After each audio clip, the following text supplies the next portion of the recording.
Redistricting ruling. Utah judge picks plaintiff's congressional map, blocks legislature. So, for those that might not be aware, haven't watched previous videos, Utah's going through a congressional redistricting. This is the map that was chosen by a judge, a map that wasn't even created within Utah or by Utahns.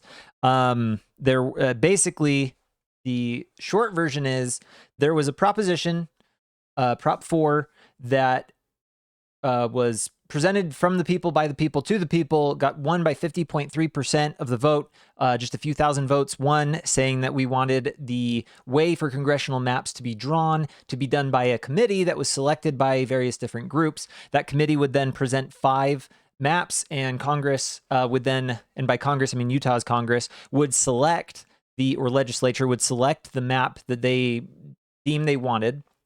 2 years later, the legislature changed the law to basically say that that committee is actually a recommendation. We don't have to do anything that they suggest. We can just change. They got sued by the League of Women and Mormons for fair voting or something, or Mormon Women for fair voting. I forget the name of them. The judge ruled that they weren't allowed to just change the law because they wanted to, and that the people had spoken. And my take on that is 0.3% of the population said they wanted this. 0.3. Okay, over. I mean, like over. So it was 50.3. 0.3 over. That is not an overwhelming majority that are wanting this. It was a very, very slim majority. And to be honest, I think if that Prop 4 was to be ran again today, I think many people would actually vote against it, now knowing the implications. Second, the legislature was picked by the people. 2 years later, they changed the law to say, this isn't going to work for us. We need to do it different. I think a lot of them actually changed their mind because constituents said that they should. So there's arguments there is my point. I'm sure there's constituents who also said, no, this is a great idea and I hate it. Obviously there were, because they sued. After suing, the Judge Gibson ruled that they had to create 5 maps and choose one of them. They created 5 maps, chose map C, which I don't think there is a picture of one on here. They chose map C. Map C, by Judge Gibson, was ruled as not fulfilling Proposition 4, which again, they can change the rules. They're allowed to. They're legislators. That's their job, is to change the rules.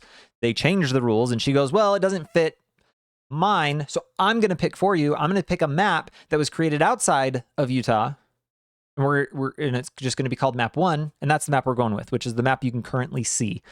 That is catching us up to now.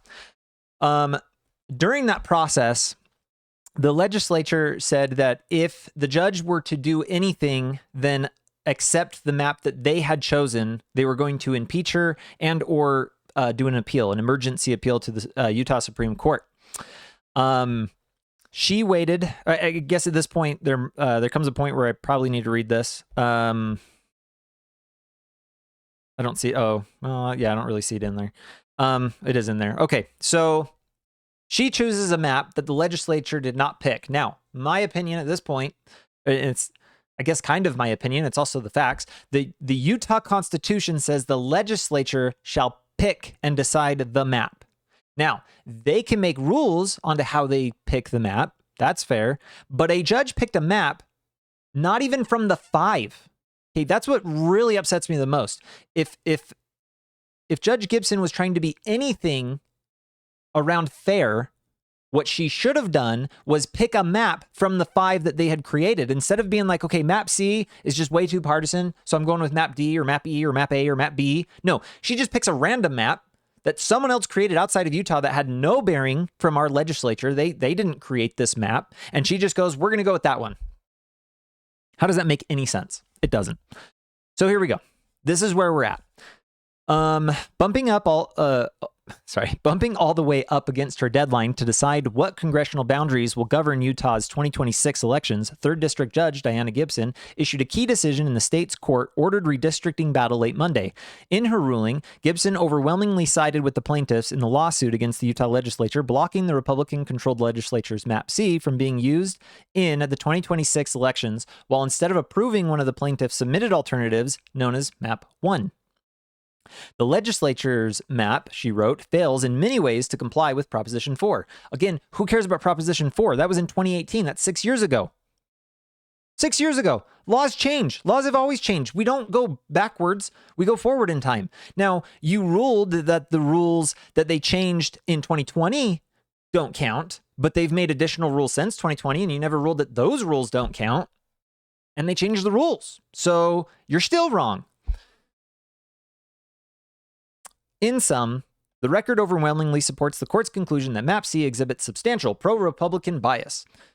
The judge wrote in their 89-page ruling. Her order came at about 11:40 p.m. Monday, minutes before midnight, on the day the state's top election officials said would be the latest possible date to set a congressional map in order to give county clerks enough time to prepare for candidate filings in January. So to have some sense of fairness here, there has to be a certain amount of time between when a map is officially declared for them to actually have the clerks, the county clerks, get the data and that information so that they know who to send, especially since Utah's doing mail-in ballots, to send the ballots to whom they should go correctly and who can run. So there is some time that has to be determined, and state officials said November 11th. So this judge, I'm sorry, but when you wait until November 10th at 11:40 p.m., 20 minutes before the day that was set aside for the requirement for the map to exist, seems a little unfair to me there. The judge's selection gives Democratic candidates a good chance at one of Utah's U.S. House seats in the next year's midterm elections, at a time when redistricting shuffles as playing out around the country and both major parties are polling for an advantage. Now, here's the deal. I am not attacking this, and I know some of you may think that I am regardless. I am not attacking this from a partisan perspective. I am not saying the Democrats shouldn't have that spot. I'm not saying that Utah shouldn't be a 3-1. Okay, if through the process and the rules that we have established, they garner enough support and enough ability to change the maps so that they can have one, I'm all for that. Even through this judiciary, like going through judiciary. My problem is that she is obviously not obeying the Utah Constitution, and the GOP's response to her not obeying the Utah Constitution. That is my problem. The legislature shall pick a map, not a judge. You could argue, and I'm not saying it's a good argument, but the judge could have argued, you picked 5 maps. Here's the 5 maps you picked. I think you picked the wrong one, so we're going to go with this one instead. At least it was one they created. Now the judge just came up with a map that the legislature had no say in the matter, and they had no involvement at all. There was no involvement for them to pick it. That's where my problem is with all of this. Is this judge is grossly overstepping her bounds. And to be honest, I'm not sure the Utah GOP is going to do anything. Utah House and Senate Democratic lawmakers issued a prepared statement after midnight, reacting to the ruling with a deep sense of hope and relief. This is a win for every Utahn, the statement said. We took an oath to serve the people of Utah, and fair representation is the truest measure of that promise. I mean, fair representation, like, it depends on how you define that. Like, are you saying that if we're fairly represented through unlawful means, through cheating, that's the truest measure of that promise? Because I don't think it is, personally. Now, you can have fair representation, but let's do it through fair means. Gibson, in a ruling earlier this summer, voided Utah's last congressional map that the Utah legislature set up in 2021. In that decision, the judge ruled their map was the result of an unconstitutional process after lawmakers that year undid a 2018 voter approved. Again, like I said, in 2018, Prop 4 came out. We voted. The people voted 0.3% of the majority saying we want this. 2 years later, they changed the law when they actually had to make the map after the census came out. And I get that, like, that looks shady on paper, and I would argue it probably is a little shady, but here's the deal. They get to pick the map. Sorry. To replace the 2021 map in time for the 2026 elections, Gibson ordered a remedial court process, giving the Utah legislature and the plaintiffs suing state officials the opportunity to submit a map proposals for her to pick from. She also restored Proposition 4 as law. Again, here's the problem. She can't just restore Proposition 4 as the law because the legislature is the ones allowed to change the law. Second, she doesn't get to pick a map, especially from an outside source. Okay, the The plaintiffs suing were allowed to submit maps. How does that make any sense that they're allowed to submit maps? They can't submit maps. They're not legislators. The Utah Constitution says that a legislator must choose the map, change the law. In a special session last month, the Utah GOP-controlled Utah legislature voted under protest to submit a map known as Map C. One of Utah Republican Party leaders urged their members to support as the least damaging option.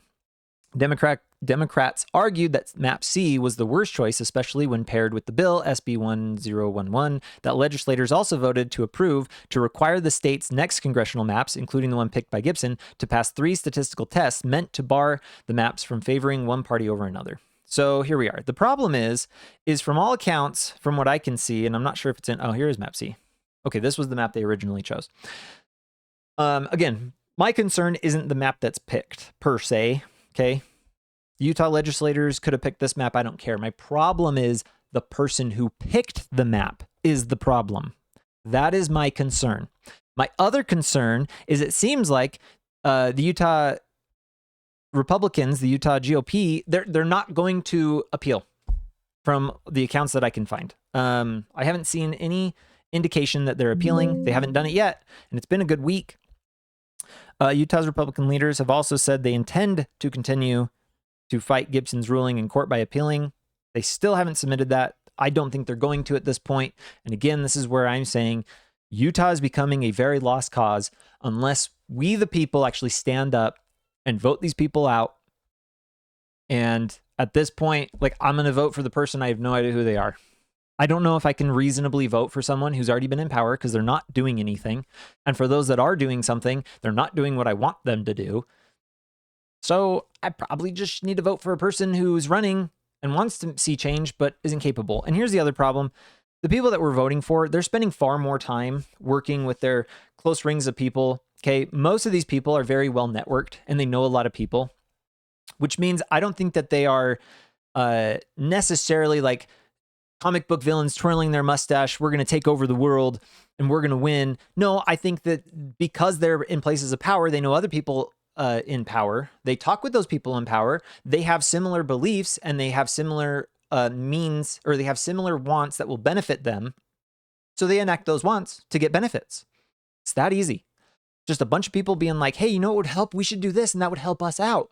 We'd all be benefited. And then they probably try to justify themselves as to how it's going to help the common man, where instead the common man's like, I want mine. And we're actually the bulk of people. We want our situations to be ran. We want our, we want our values enforced. We want our rulings and our policies, but they keep not doing that. Why? Because we keep voting for people who know other people who are in power and have control over these systems. Okay. We need to stop voting for them. Unless someone else has a better idea that I'm not seeing. But again, when was this article? This was written a while ago. I was giving it kind of as a better backdrop. Okay, it was written, a week ago after it happened. Let me see if I can find it.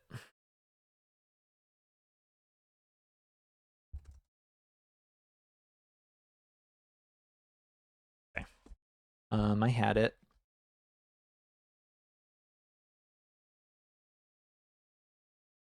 Okay.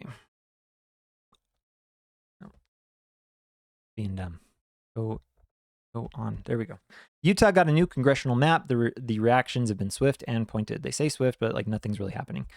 So over the past couple of years, tensions have simmered. The plaintiff, it is, I mean, I agree with here. This is a clear example of judicial activism. That's true, but appeal.